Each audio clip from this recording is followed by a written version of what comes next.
Hello everyone, welcome to our channel Decode Data. Today's tutorial, we are going to talk about how neural networks work. We are going to be looking at property valuation, for example.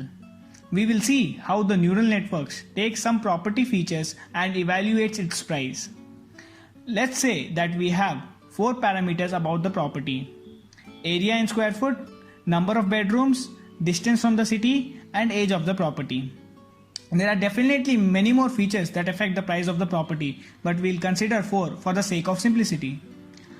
The simplest neural network consists of just input and output layer, and the output layer we find the predicted price. So in this case, inputs are simply weighted up by synapses and price is calculated. So the estimation of the price will be as simple as x1 into w1 plus x2 into w2 plus x3 into w3 plus x4 into w4. That is the weighted sum of the inputs.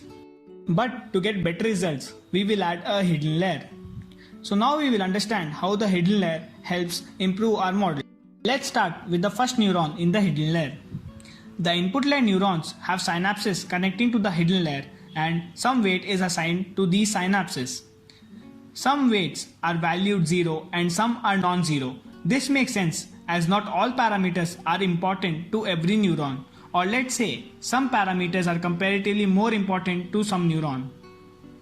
So in this example, we'll consider that the area and distance from the city is important to our first neuron and bedrooms and age are not important. This makes sense because as we move away from the city, the real estate gets cheaper and space becomes larger. So this neuron is specifically looking for properties close to the city but have large space. So this node or neuron gets activated only if this condition is met, and this is how our model learns and finally helps in calculating the price at the output layer. For now, let's not draw the synapses that have 0 as their weight, as they are not useful for the neurons. Now let's consider the middle neuron. Here we have 3 parameters: area, number of bedrooms, and age of the property. Now let's try to figure out what this neuron is thinking. Maybe people are looking for properties that are big and new. New properties with larger area and higher number of bedrooms is considered. It doesn't prioritize the distance from the city. Now let's take a look at the last neuron. This could just take up one feature, maybe the age. Maybe old properties are worn out and the old buildings require more maintenance and do not have other luxuries like swimming pool. So these properties will be less valued. But when the property is very old, maybe like 100 years, then it becomes an historic land and some people would like to live here. So the price of this property will be very high.